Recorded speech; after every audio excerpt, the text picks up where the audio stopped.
A couple of weeks ago, we shared our short list of countries that we're considering for a second residency visa. We still have our permanent residency in Ecuador, so that's not going away, but we are looking for a second one. And since we're not retired, our list is a little bit different than yours might be if you are retired. And a lot of you asked us to do a video saying where would we go if we were retired and living on Social Security. So that's what we're going to talk about in this video.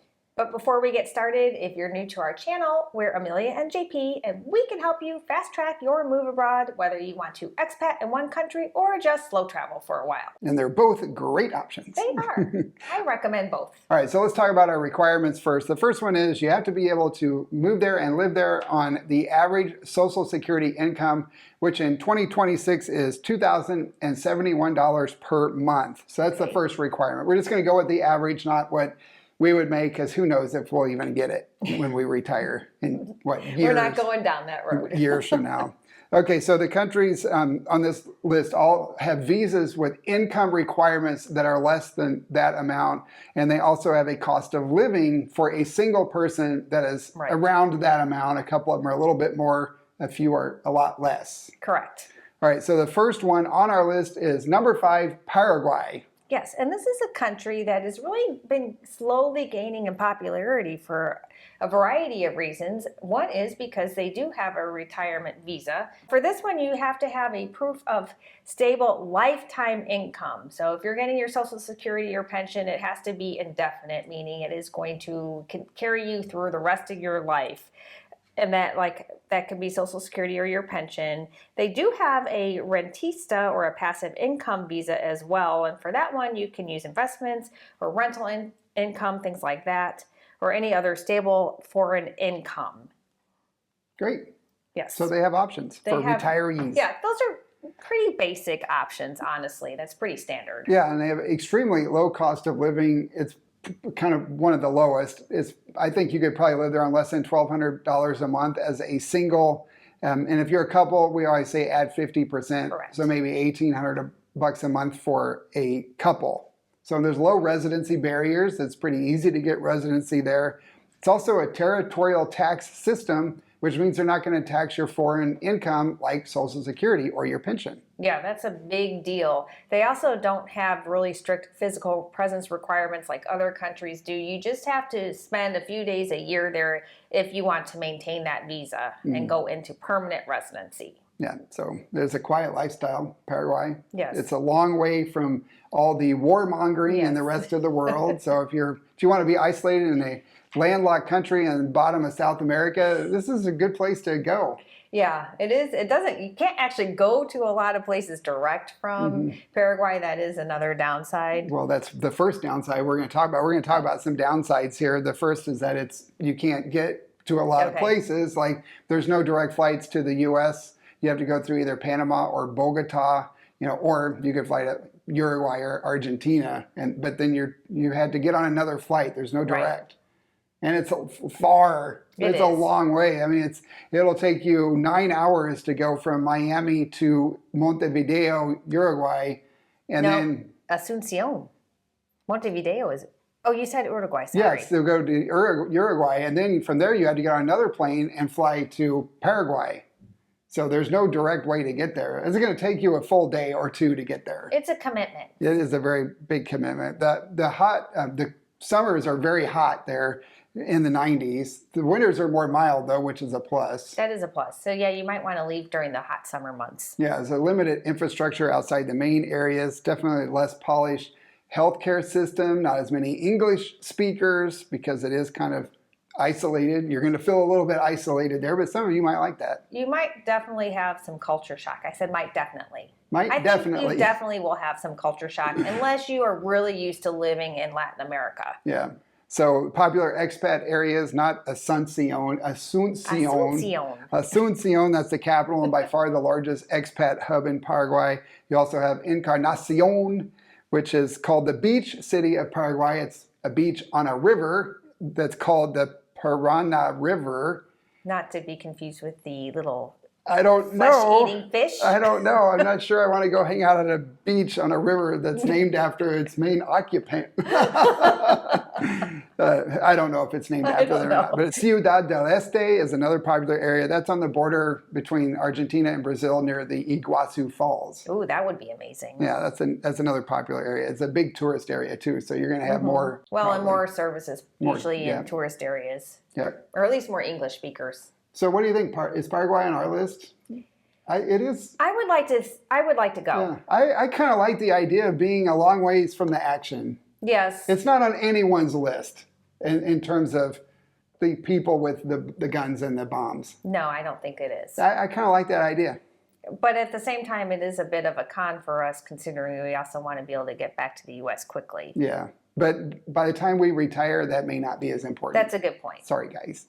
You mean to our parents? Yeah, our circumstances will probably be different when we are able to get a retirement visa. Yeah, that's true. You're right. All right, number 4 on our list is Peru, another country that is high on our list because of so many reasons. So many reasons, and we are going to get there.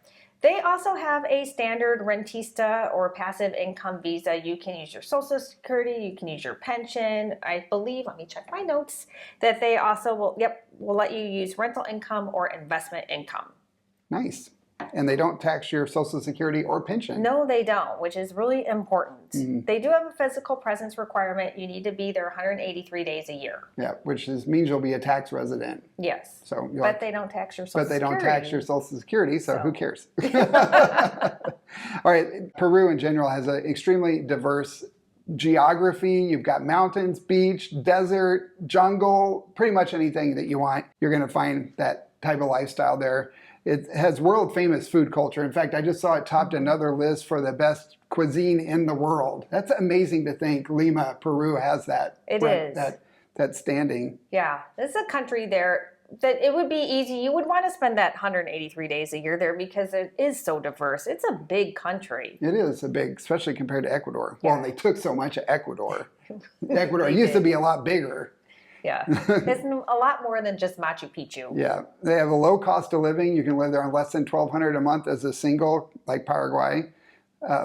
Large variety of climates and lifestyles. So it's also mild winters, very minimal winters actually, because it's so close to the equator. It does get chilly there though. And it does get hot in the summer, hotter than Ecuador. Yes. Strong expat communities in some of the areas. So, easy to like step into a life there.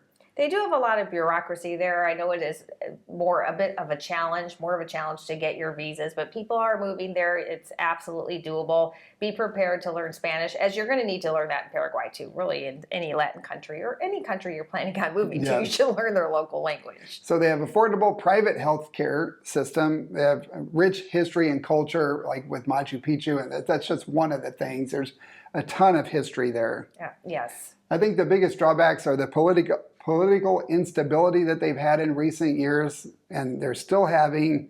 There's also an altitude adjustment or an elevation adjustment. Altitude is what airplanes are. Elevation is what mountains are. I always get those messed up. I think a lot of people do. So there's an elevation adjustment there if you want to live in the mountain cities, which a lot of expats choose to live in. Yeah, I think people don't realize how high up Cusco is, because that just made one of those best of cities lists.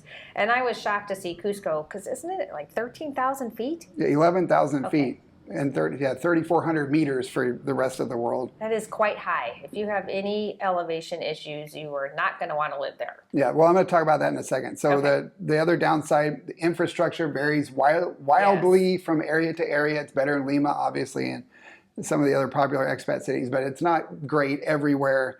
And you have long flights from the U.S. It's what, six or 7 hours I think it is. From the U.S. to get to Lima. So that's the downside. All right, some of the popular areas are Lima. Obviously, it's the capital. It's the cultural hub. It's the best food scene. And it's also where the major international airport is located. A lot of people choose to live there.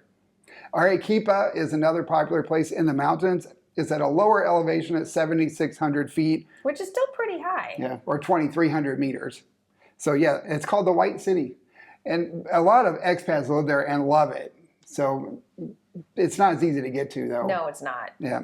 And Cusco, yeah, number 6 on that. The list was from Argentina expat, so maybe a little bit of a different perspective. But Cusco was number 6 on that top 10 countries in Latin America, or cities, sorry, top 10 cities in Latin America for expats. And at 11,000 feet, it's going to be a very few number of people that are going to be willing to live at that high elevation. And you'd have really strong lungs. Yeah. Just think, if you went and did your training and then you went down to sea level, you would just smoke everybody. Yeah, for like marathons. And, exactly. Or cyclists, a lot of times Yeah. they train in higher elevation places. or Ironman. Mm-hmm. All right, number 3 on our list is Uruguay. This should not surprise anyone. It's an extremely popular expat destination. And even though they don't have a visa that will work for us right now, they do have a retirement visa. They do. They have their jubilado, which Jubilado. is retired visa. And again, you need proof of stable retirement income, which could be your Social Security or your pension. This is an interesting one because it actually goes right into permanent residency, which is fantastic. However, you have to be in the country for 4 to 6 months. So you go there, you apply, you have to stay there the whole time. And once they approve your visa, then you're right into permanent residency, which is really nice.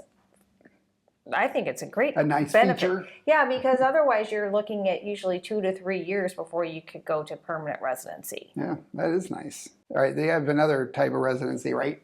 They do. They have the rentista, as many countries do, which is a passive income visa. So you can use your investments, your rental income, or just prove that you have financial independence. Yep. So we don't have that. No, we don't. We are not financially independent. Not yet. All right, so the biggest advantages of Uruguay is that it's one of the most stable, if not the most stable country in South America and Latin America. It's very European. It has a European vibe and cultural feel. Great healthcare system. Yes. It's extremely safe by Latin America standards, one of the safest countries in Latin America. Clean cities and nice infrastructure, and overall a good quality of life. Yes. Yeah, people love living there too, especially Montevideo. We get comments all the time from people who live there and love it and tell us we need to come check it out.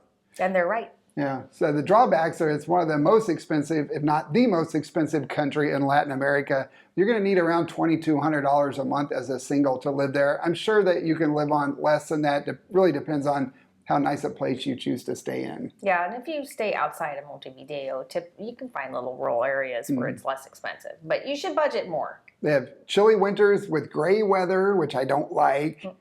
It's a smaller country with fewer major cities. So I also like cities. And it's the long flights. From the U.S., it's 9 hours.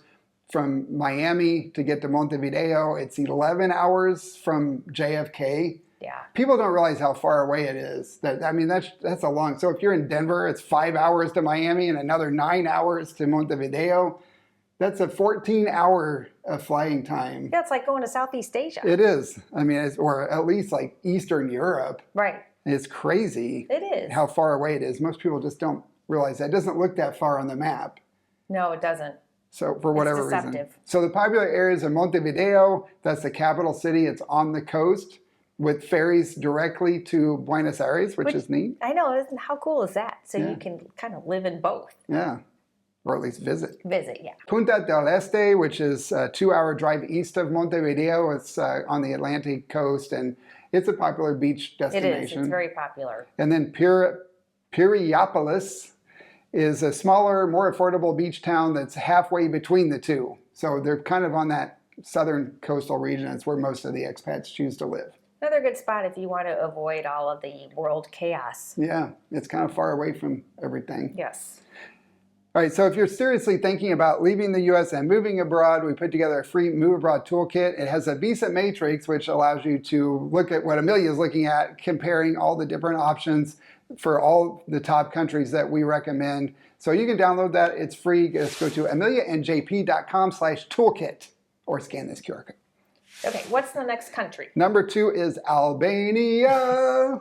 Albania. This made our list as well because we love it there. Yes. But they also have a retirement visa if you don't want to go for the 1-year visa-free option.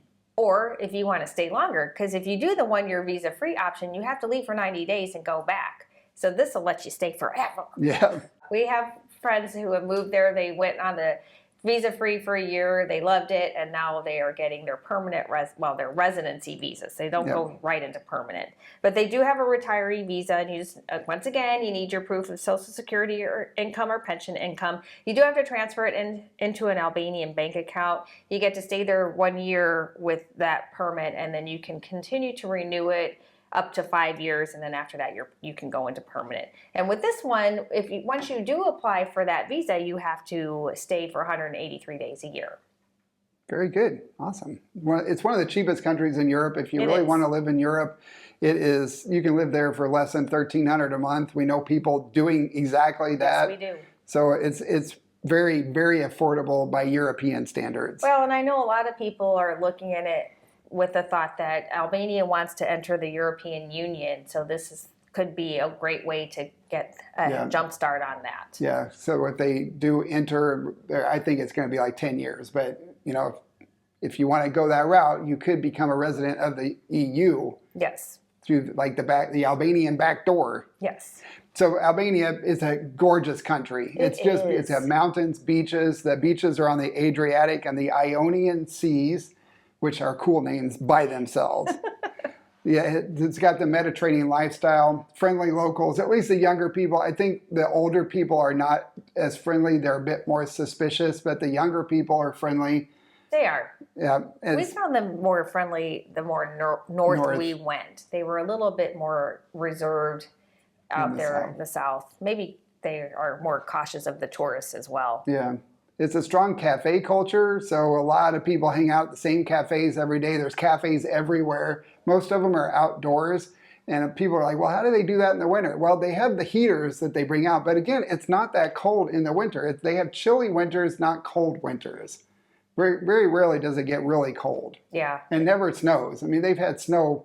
Well, I know somebody said dusting. They get a dusting once in a while. Somebody went to Scoter on a tour, and the tour guide said it hadn't snowed in Scoter for 70 years. Right. It snows at the higher elevation. You can see snow on the mountains from Scoter, but not in Scoter or Skodra. It's hard to say it the way the Albanians I know, do, they say gusto. it much better than we do. Yeah, so mild winter, that's a prawn. Emergency room visits are free. If you hurt yourself, even if you're a tourist, you go to the emergency room, no cost. Imagine that, Amelia. I can't. Well, I can because we've been living outside of the U.S. for so long. Yeah, I know. I went on a dive trip years ago. This was like in 2009.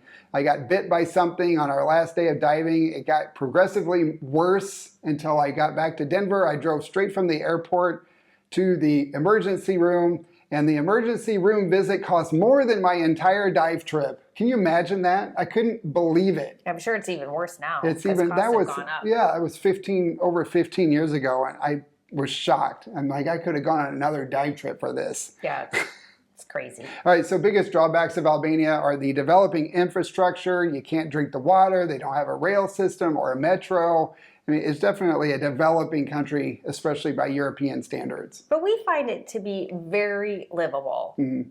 Yeah, the healthcare quality is definitely below European standards. You might want to go somewhere else if you need a specialist or need something major. Exactly. The summers are brutal. We were there for a month, a year and a half ago in the summer, in July and August. It was over 100 for 2 weeks in a row, 105 most of those days. It was so hot. We had all these plans that we were going to go do all this stuff. We did none of it. Yeah, we just stayed inside until the sun went down, like everybody else. Exactly. There's no direct flights to the U.S. They're talking about adding one to JFK because there's so many Albanians who live in New York that I can see where they would need a flight, but they also need a longer runway to house those big airplanes, which they don't have yet, or I think they were working on it. They made a lot of improvements to the airport. Yeah, the country itself is really changing rapidly. Yeah.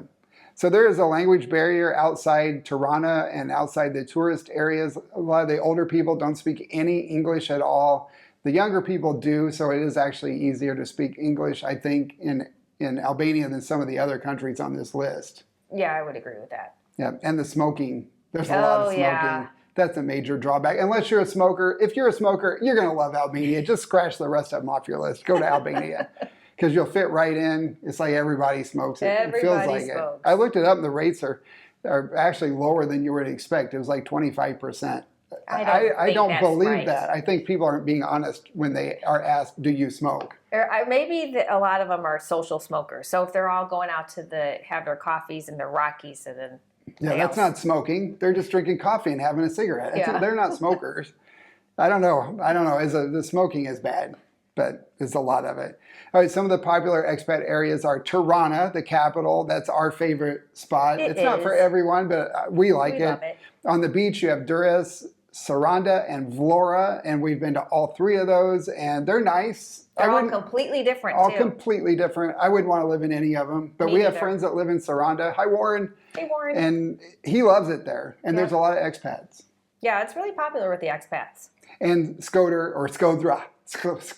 We loved it there. It's a smaller city. It is a smaller city. It's cool. It is. It's right on that big lake. Yeah, it was so beautiful up there. So beautiful. And very close to Montenegro. You could just drive across the border over to Montenegro in less than 2 hours. Yeah.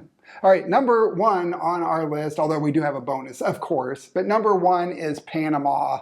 There's a shocker. I know. Everybody, this is the top of so many lists, and everybody commented on our second residency video, like, why didn't you include Panama? Well, they don't have a visa that works for us. I know a lot of you, in response to my recent newsletter, the World Aware newsletter, which you can get for free at ameliajp.com/newsletter.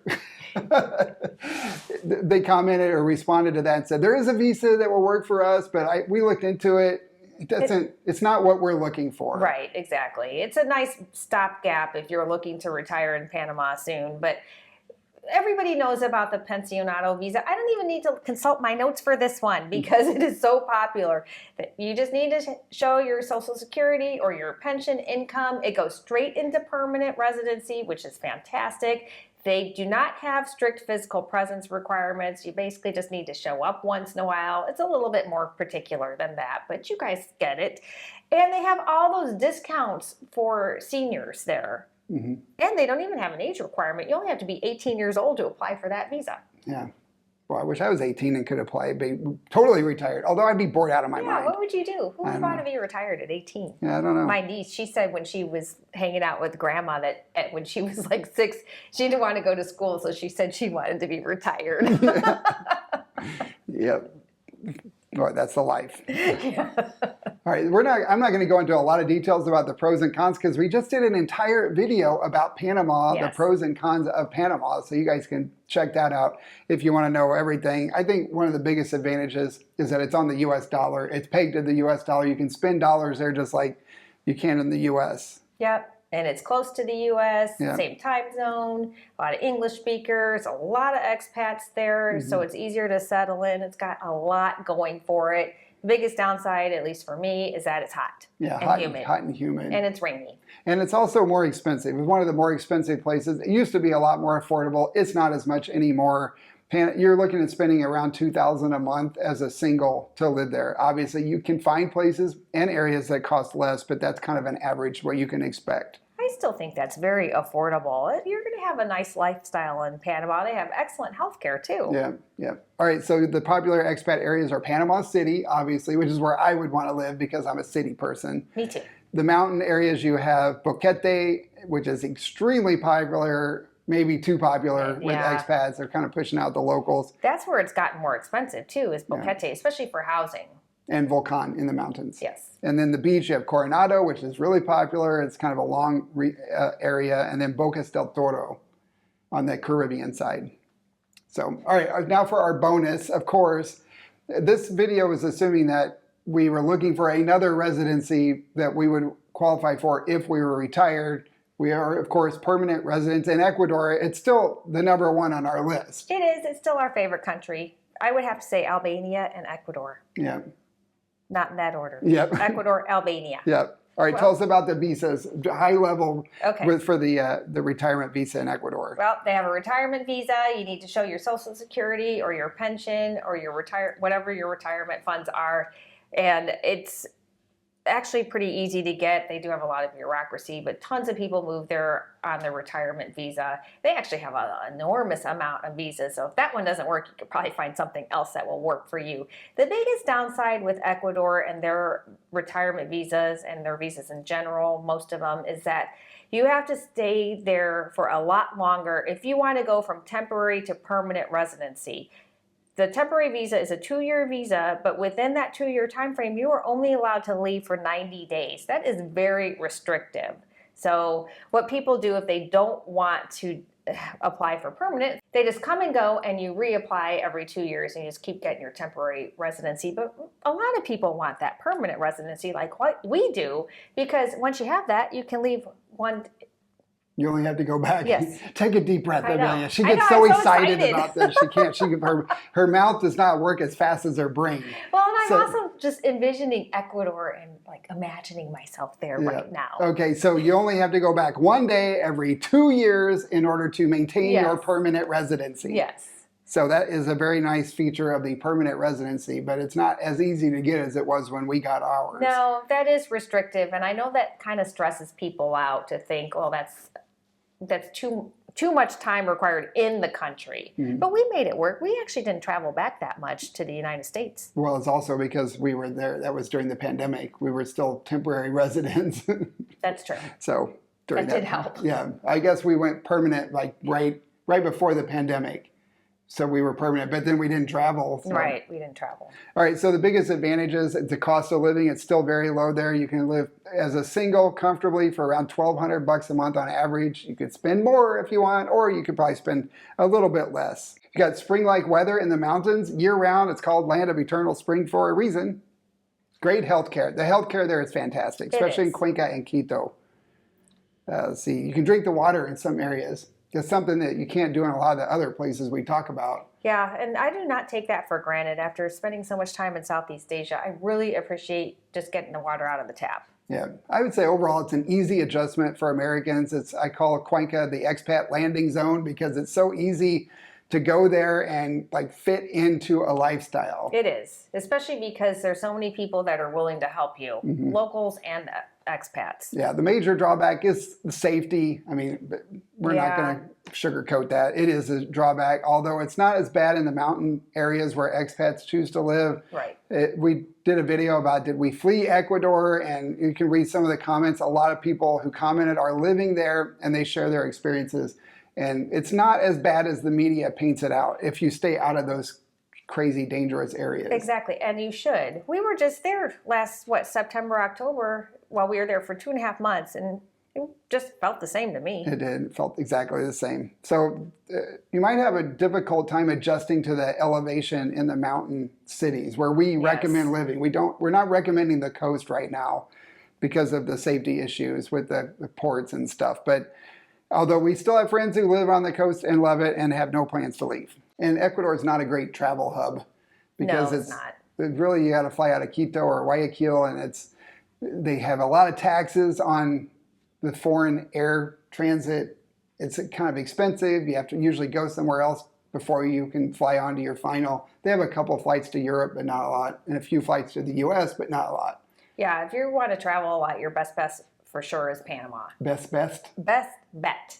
All right, popular expat areas are the capital, obviously Quito, where we lived in Cumbaya, which is popular, and Valle de los Chillos, where we did a real estate tour video. That's a really Tumbaco cool. is popular. Cotacachi. That's the mountain region. Cuenca, Cotacachi, Loja are probably the best options if you're just getting started. I agree. We recommend Cuenca. Just go to Cuenca.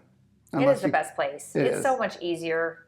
Yeah, the beach areas, you have Salinas, Olón, and Manta. Those are the most popular. Then there's a whole bunch of small beach towns up and down that coast where a lot of expats live.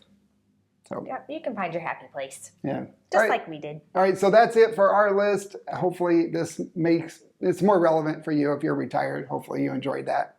Yeah, hopefully you found it helpful. I'd like to get your input. If we missed a country that is on your list, let us know. I know we didn't mention any of the ones from Southeast Asia, but those are still so far away that we just really didn't want to consider those. Yeah, those are, again, this was the list, like if we were retired, where would we go? Right. But there are other countries, especially in Southeast Asia, that are great for retirees. Yes, you've got a lot of options. Yeah, so remember to grab the free Move Abroad Toolkit at ameliaandjp.com/toolkit before you go. And also leave us a like. Yes, that please. really, it makes us smile to see those likes come in. It also helps our channel. We do appreciate that. And we appreciate you watching. Thank you so much. And we will see you all in our next video. Ciao. Ciao.